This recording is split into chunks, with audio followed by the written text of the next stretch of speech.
নমস্কার বন্ধুরা, ইয়োর কিচেনে আপনাদের সবাইকে স্বাগত। আমি আজ করে দেখাবো মাটন পোলাও।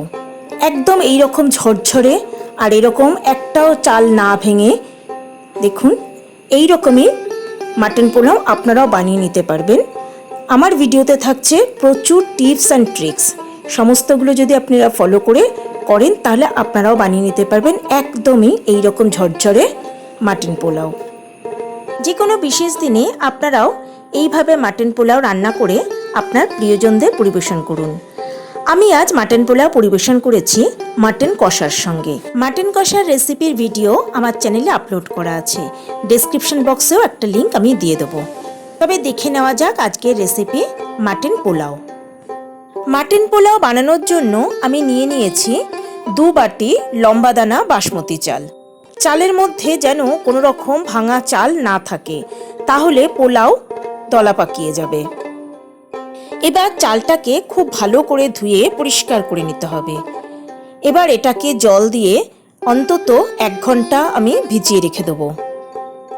পোলাওয়ের মশলা তৈরি করার জন্য নিয়েছি একটা জয়িত্রীর ফুল, নিয়েছি কিছুটা গোলমরিচ, লবঙ্গ, দারচিনি, ছোট এলাচ, 1 চামচ সাদা জিরে, 1 চামচ ধনে, একটু জায়ফল আর কয়েকটা শুকনো লঙ্কা।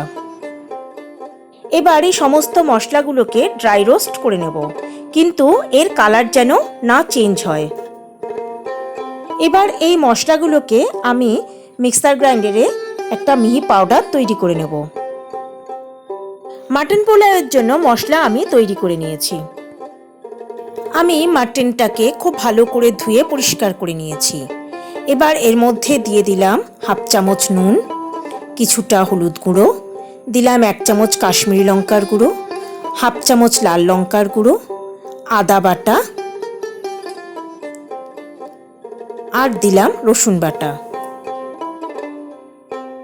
আর এর মধ্যে দিয়ে দিলাম ফেটিয়ে রাখা টক দই। আর দিয়ে দেব মাটন পোলাওয়ের মশলা। এই যে মশলাটা আমি তৈরি করে রেখেছিলাম, এটাই আমি 3 চামচ দিয়ে দিলাম। এবার খুব ভালো করে মাটনটাকে ম্যারিনেট করতে হবে। এবার এই মাটনটাকে আমি অন্তত 1 ঘন্টার জন্য রেখে দেবো। প্যানে দিয়ে দিয়েছি হোয়াইট অয়েল।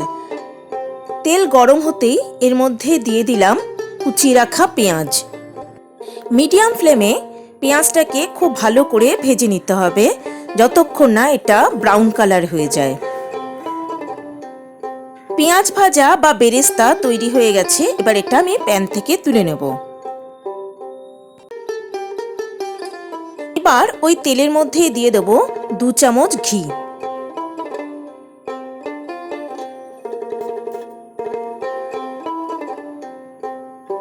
ঘি ভালো করে গলিয়ে নেওয়ার পর এবার এর মধ্যে আমি দিয়ে দেব 2টো তেজপাতা।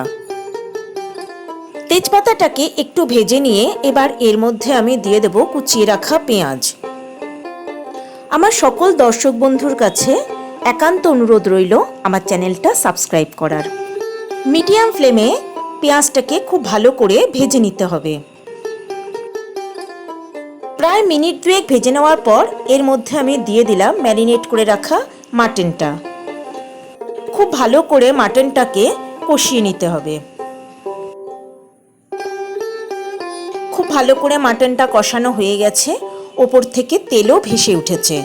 এবার মাটনটাকে নিয়ে নেব আমি একটা প্রেসার কুকারের মধ্যে। এবার এর মধ্যে আমি বেশ খানিকটা জল দিয়ে দেব। জলের পরিমাণটা এখানে একটু বেশিই দেবেন। আর এটাই হবে আখনি বা আখনির জল, যেটা মাটন বিরিয়ানির একটা প্রধান উপকরণ। এবার এর মধ্যে দিয়ে দিলাম 1/2 চামচ নুন। ম্যারিনেশনের সময় নুন দিয়েছি, তাই এখানে 1/2 চামচ নুন দিলাম।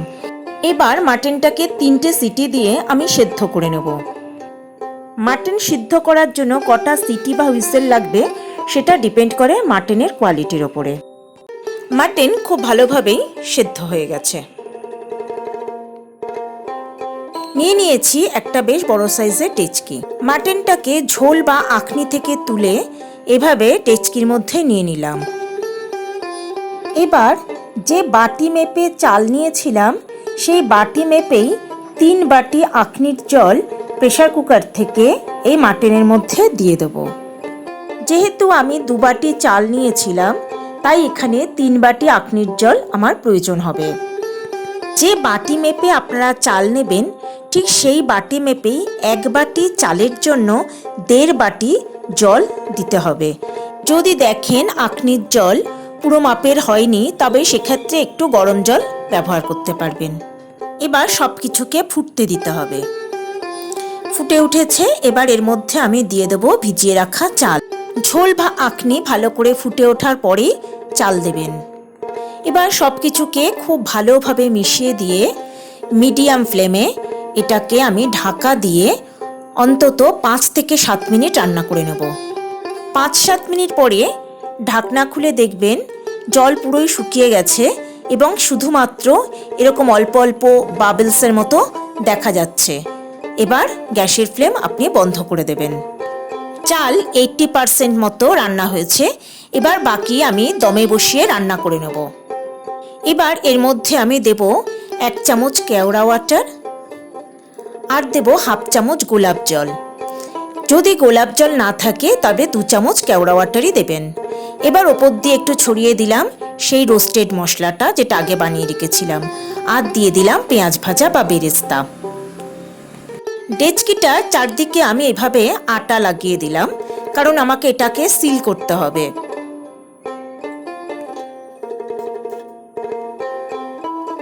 এবার ওপর থেকে ছড়িয়ে দিলাম কিছুটা গলানো ঘি। এবার একটা ভারী ঢাকনাকে আমি এইভাবে চেপে ওই আটার সঙ্গে আটকে দিলাম, যাতে ভেতর থেকে কোনো রকম ভাপ বা ভেপার না বেরিয়ে আসতে পারে। গ্যাসের ওপরে একটা তাওয়া বসিয়ে দিয়ে তার উপরে ডেচকিটাকে আমি বসিয়ে দিলাম। গ্যাসের ফ্লেম লোতে করে দিয়ে আমি এটা 20 থেকে 22 মিনিট রান্না করে নেব। ফিরে এলাম 20-22 মিনিট পর। খুব সাবধানে ঢাকনাটা খুলে দেবেন, কারণ ভেতরে অনেকটাই ভাপ থেকে যায়। দেখুন মাটন পোলাও কতটা ঝরঝরে হয়েছে। আমি আপনাদের জুমিং করে একবার দেখিয়ে দিচ্ছি এটা কতটা ঝরঝরে হয়েছে এবং চালগুলো একটাও ভাঙেনি। দেখতেই পাচ্ছেন বন্ধুরা, একটা চালও ভাঙেনি এবং এটা একদম ঝরঝরে হয়েছে। এখানে আর একটা টিপস আমি বন্ধুদের সঙ্গে শেয়ার করছি। যদি দেখেন ঢাকনা খুলে যে চালটা তখনও শক্ত আছে, তাহলে হাতে করে আরেকটু ঠান্ডা জল কিংবা গরম জল যাই হোক একটু ছিটিয়ে দিয়ে আপনারা আবার ওটাকে ঢাকা দিয়ে আবার 5-7 মিনিট দমে বসিয়ে নেবেন। তাহলে তৈরি হয়ে যাবে একদম ঝরঝরে মাটন পোলাও। আমি এটাকে 10 মিনিট ঢাকা দিয়ে স্ট্যান্ডিং টাইমে রেখে দিয়েছিলাম। এবার এটাকে আমি মিক্স করে নেব।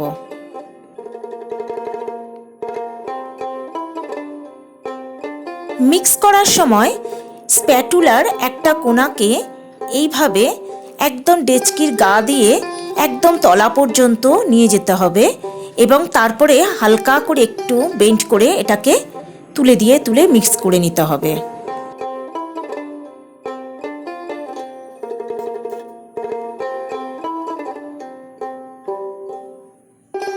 এবার তাহলে পরিবেশন করা যাক মাটন পোলাও। যদি রান্নাটা ভালো লাগে তবে একটা লাইক, কমেন্ট ও শেয়ার করার অনুরোধ রইল বন্ধুদের কাছে। আমি আজ মাটন পোলাও পরিবেশন করেছি মাটন কষার সঙ্গে। মাটন কষার রেসিপি আমার চ্যানেলে আপলোড করা আছে, ডেসক্রিপশন বক্সেও একটা লিংক আমি দিয়ে দেবো। তবে আজকের মতো বিদায় বন্ধুরা, নমস্কার।